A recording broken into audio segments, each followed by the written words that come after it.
প্রাকৃতিক সৌন্দর্যের লীলানিকেতনের ও ষড়ঋতুর দেশ বাংলাদেশ। শীত ষড়ঋতুর বৈচিত্র্যময় ঋতুগুলোর একটি। বাংলাদেশে ঋতু পরিবর্তনের সাথে সাথে প্রকৃতির নানান পরিবর্তন হয়।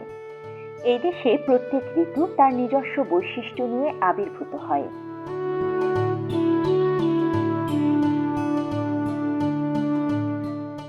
শীত ঋতু আবির্ভূত হওয়ার আগেই পূর্বাভাস দেয় বলে জনশ্রুতি আছে। কুয়াশায় আচ্ছাদিত গ্রাম, শীতের সকালে মাঠে প্রান্তরে জমে থাকা কুয়াশা, সব মিলিয়ে ধোঁয়ায় ভাসমান শান্ত পরিবেশ সৃষ্টি হয়।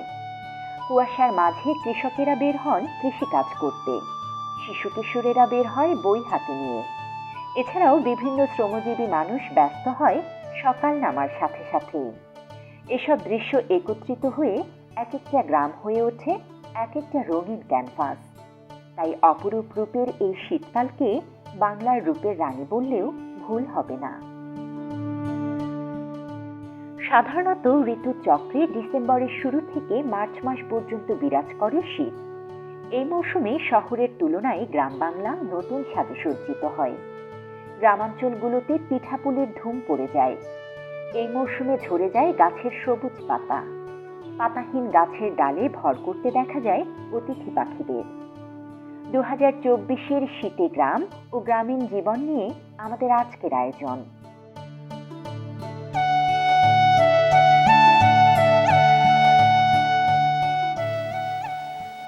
শীতের সকালে সূর্য ওঠার আগেই পাখির কলকাকলিতে মুখর থাকে গ্রামগুলো। ঘন কুয়াশার চাদরে মুড়িয়ে থাকা গ্রামে যখন সূর্য ওঠে, দেখে মনে হয় সূর্যকে ঢেকে দিতে ধোঁয়াদের আমন্ত্রণ জানিয়েছে প্রকৃতি। ধোঁয়াটে কুয়াশা আর হিমেল হাওয়ার কারণে মনে হয় সূর্যের আলোতে কোনো তেজ নেই। কখনো কখনো কুয়াশার স্তর এত ঘন হয় যে দেখলে মনে হয় কুয়াশার পাহাড় দাঁড়িয়ে আছে। কোনো কোনো জায়গায় ঘন কুয়াশার সঙ্গে ঝিরিঝিরি শিশির বিন্দুর অপরূপ দৃশ্য চোখে পড়ে। কুয়াশা ভেদ করে সূর্যিমামা উঁকি দিয়ে প্রকৃতির রঙিনতায় বাংলার সকল জনপদকে রাঙিয়ে তোলে। শীতের সকালে গ্রামের মানুষদের সাথে রোদ পোহাতে দেখা যায় পাখিদেরও। শীতের রাত দীর্ঘ হওয়ায় সকালে চিড়া মুড়ি দিয়ে নাস্তা সারতে দেখা যায় গ্রামের মানুষদের। শীত এলেই বাংলার গ্রামগুলো আলাদা আলাদা সৌন্দর্য নিয়ে নিজ মহিমায় সাজতে থাকে। প্রাকৃতিক এই পরিবর্তন সাক্ষী দেয় গ্রামীণ জীবন প্রকৃতির সাথে ওতপ্রোতভাবে জড়িয়ে আছে। প্রতি বছর শীতের ব্যাপক প্রভাব পড়ে দক্ষিণবঙ্গের বিভিন্ন জেলায়। আজ আমরা এসেছি দক্ষিণের জেলা ঝিনাইদহে। শীত ও গ্রাম মিলেমিশে এক ঐশ্বরিক প্রাকৃতিক সৌন্দর্য ধারণ করে এই জেলায়। সেই সাথে জেলার মানুষগুলো অন্যরকম ভালো লাগা নিয়ে উপভোগ করে শীতের ঋতুকে।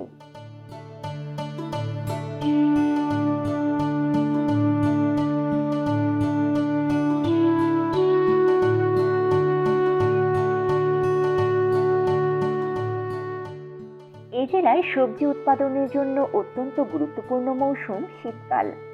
ফসলের মাঠে শীতকালে শিম, লাউ, মূলা, মটরশুঁটি, পুঁই শাক, কলা, পালং শাক, লাল শাক, ফুলকপি, পাতাকপি সহ বিভিন্ন শাকসবজি শোভা ছড়ায় ফসলের মাঠ জুড়ে। হলুদ সর্ষের ক্ষেতে ভরে যায় গ্রাম বাংলার প্রতিটি ফসলের মাঠ। সকালে সর্ষে ফুলের গায়ে লেগে থাকা শিশির সূর্যের রঙিন আভায় জাদুর পুঁথিতে রূপ নেয়। শিশির ভেজা ফসলের ক্ষেতগুলো অপার স্নিগ্ধ সাজে সজ্জিত হয়। সূর্য ওঠার সাথে সাথে মৌমাছিরা খেলা শুরু করে সর্ষে ফুলের সাথে। শীতকালে ঝিনাইদহের গ্রামীণ জীবনে খাবারের তালিকায় যুক্ত হয় হরেক রকমের পিঠা। শীতের সকালে আগুনের পাশে বসে ঝাল মাখা মুড়ি অথবা রোদে বসে বিভিন্ন প্রকারের পিঠা খাওয়ার ধুম পড়ে যায় গ্রামগুলোতে। সব মৌসুমে খাবারের তালিকায় পিঠা থাকলেও শীতে তার পরিমাণ বেড়ে যাওয়ার পেছনের রহস্য হলো এই জেলায় প্রচুর পরিমাণে খেজুর গাছ থাকায় শীতে রস আর গুড়ের ব্যাপক উৎপাদনের কারণে রস গুড় দিয়ে তৈরি নানান রকম পিঠা খাবারের তালিকায় যুক্ত হয়। গাছিরা খেজুর গাছে আগের দিন বিকেলে পেতে রাখা পাতিলের রস পরদিন ভোরের অন্ধকার থাকতে থাকতে সংগ্রহ করে গুড় তৈরির কর্মযজ্ঞ হাতে নেয়। যে কারণে প্রভাত আলোয় দূর থেকে ভেসে আসে জাল দেয়া খেজুর রসের লোভনীয় মিষ্টি গন্ধ। গ্রামে শীতকালে প্রধান আকর্ষণীয় বিষয় খেজুরের রস। বিকেলে গাছিরা খেজুর গাছে উঠে সামান্য পরিমাণ গাছ কেটে সেখানে দড়ির সাহায্যে মাটির পাতিল বেঁধে রাখে। সারা রাত ফোঁটা ফোঁটা রস পড়ে মাটির পাতিলে জমা হয়। ভোর সকালে গাছ থেকে খেজুর রস সংগ্রহ করে গাছিরা। তারপর বড় পাত্রে রস ঢেলে জ্বালিয়ে তৈরি করে গুড়। চিত্রশিল্পীর চিত্রকর্মে শীত ঋতুতে খেজুর গাছ ও গাছিরা না থাকলে শীত ঋতুর তাৎপর্য ফুটে ওঠে না।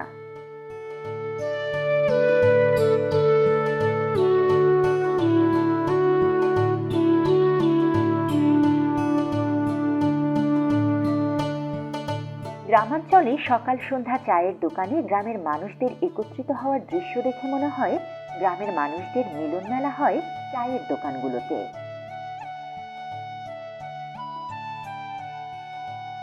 দোকানে চা খাওয়া আর আগুনের কুণ্ডলি করে আগুনের উত্তাপে বসে নানা বিষয় নিয়ে গল্পগুজব করে একত্রে মিলেমিশে সময় পার করতে দেখা যায় তাদের। এই আগুন জ্বালিয়ে উত্তাপ নেওয়ার মধ্যেই রয়েছে আলাদা এক অনুভূতি। গ্রামীণ জীবনে শহরের তুলনায় পোশাকেও বড় রকমের পরিবর্তন দেখা যায়।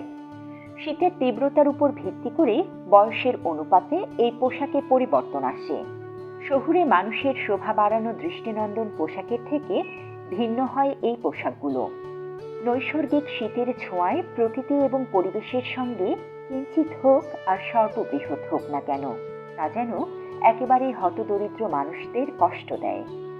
এক মহল শীতে আনন্দ উপভোগ করে, অন্য মহল কষ্ট পায়।